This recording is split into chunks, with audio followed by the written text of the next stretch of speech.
Comme annoncé dans les titres, mesdames et messieurs, nous recevons notre invité du jour, Monsieur Francky Bata. Bonsoir. Bonsoir, Monsieur Kreslov. Alors, vous êtes président de la sous-commission promotion de la santé et mobilisation sociale pour le compte du comité technique national à la riposte au coronavirus Covid-19.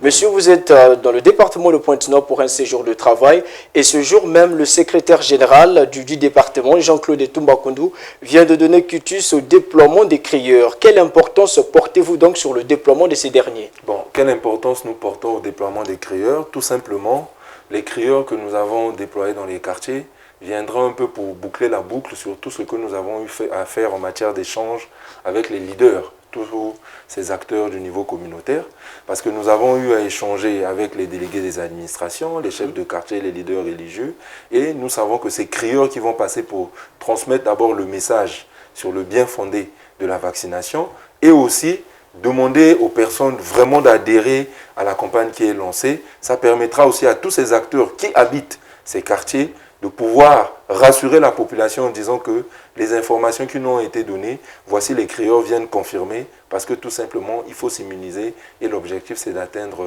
l'immunité collective. Alors, vous avez rassemblé ces crieurs le 8 juin dernier. Oui. Pensez-vous qu'en un seul jour, ils ont pu cerner tout ce qu'il faut pour une communication convaincante? Oui, la formation en une journée, elle a suffi, tout simplement parce que connaissant souvent, nous avons été confrontés, c'est vrai, à des acteurs qui peut-être arrivent à bien transmettre le message, mais qui n'ont peut-être pas fait de longues études, de telle sorte qu'on puisse leur transmettre des éléments de formation ou certaines notions qui feraient qu'ils vont peut-être s'embrouiller sur le terrain. Donc, nous avons été brefs, concis et précis.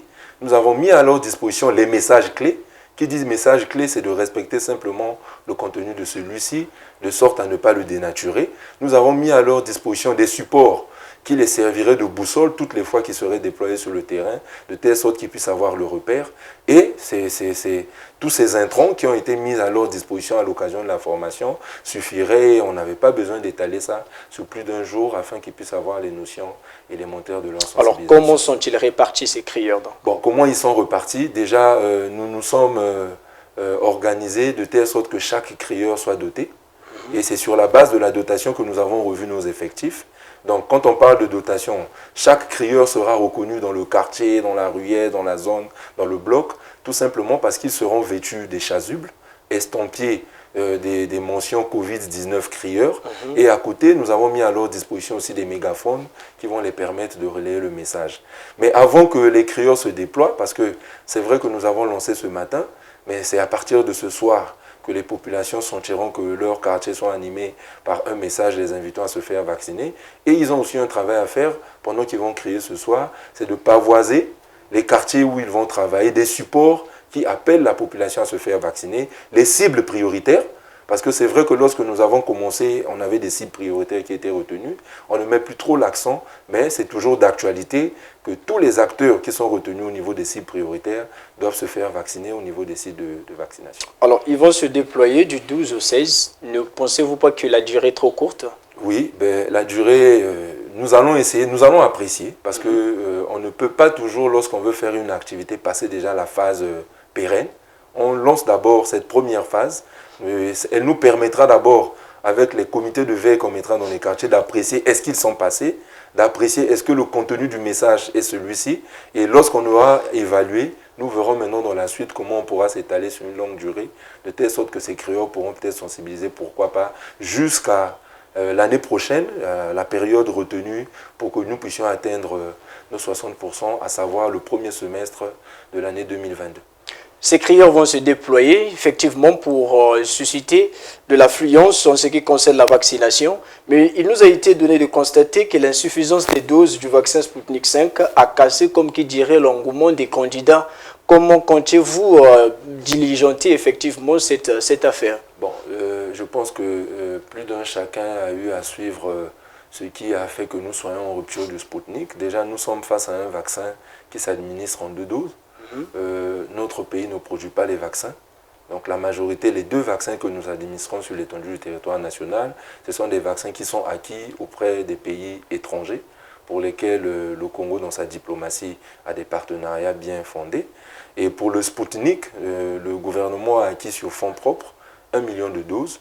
Et le pays qui produit ces vaccins, à savoir l'Inde, s'est retrouvé dans une situation, je pense que nous tous, nous avons eu à suivre dans les médias, la catastrophe pour laquelle la population de ce pays a eu à être victime dans le cadre de la Covid.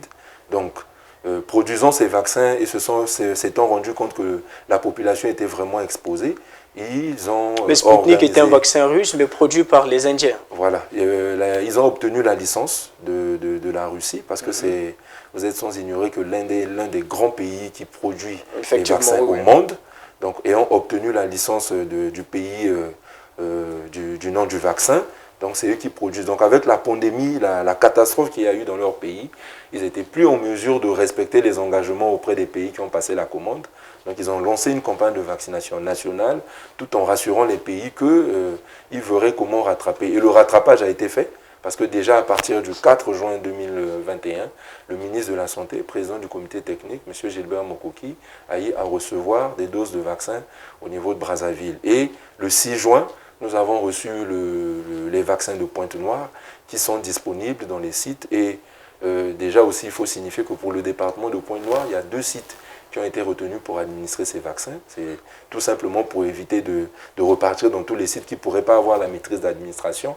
Et on verra maintenant dans la suite, si c'est bon, on pourrait maintenant faire la mise à l'échelle de telle sorte que les autres sites... Quels sont ces sites alors? Alors ces sites sont la direction départementale des soins et services de santé, à côté de Souéco, en face du stade Anselmi, et la direction de l'informatique et de la gouvernance de la mairie de Pointe-Noire. Alors, nous l'avions dit au début, vous êtes ici pour un séjour de travail. Alors, comment évaluez-vous donc ce séjour? L'évaluation de notre séjour, nous ne pouvons pas l'apprécier ici au niveau de votre plateau. Le meilleur indicateur qui permettra d'évaluer le travail que nous avons eu à réaliser sur le terrain dans le département, c'est tout juste de regarder les tendances, l'engouement entre le moment où nous avons formé et le moment où les crieurs sont déployés. Et ça permettra de voir combien de personnes, de candidats les sites ont eu enregistrés pendant notre passage et avant notre passage. C'est à partir de ces rapprochements qu'on pourra se rendre compte que nous avons obtenu les résultats escomptés en matière d'adhésion, d'affluence des candidats vers les sites de vaccination. Alors, dans toutes vos communications, vous n'avez pas manqué de signifier que les journalistes devraient vous accompagner tant soit peu.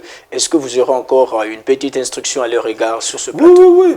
Nous ne ménagerons jamais assez d'efforts parce que nous disons que la communication, c'est avant, c'est pendant et c'est après. Et vous êtes sans ignorer. D'ailleurs, avant que nous puissions commencer la campagne dans le département de Pointe-Noire, nous vous avons déjà appelé pour vous sensibiliser. Effectivement. Et vous étiez l'une des cibles, les seuls qui ont été sensibilisés par rapport à celles que nous avons eu à sensibiliser présentement. Donc l'engagement qui est le nôtre, nous y restons fidèles. Et le plan de communication, le 3e que nous avons eu à valider, met vraiment tous ces acteurs que nous avons d'abord eu à former, et vous les professionnels des médias, vraiment à la croisée de chemin. Et jusqu'à la fin de la pandémie, nous reviendrons toutes les fois que cela se présentera pour toujours mettre à votre disposition des informations complémentaires qui vous aideraient vraiment à bien accomplir vos tâches de professionnel de la plume et du micro. Monsieur Francky Bata, merci. Je vous remercie.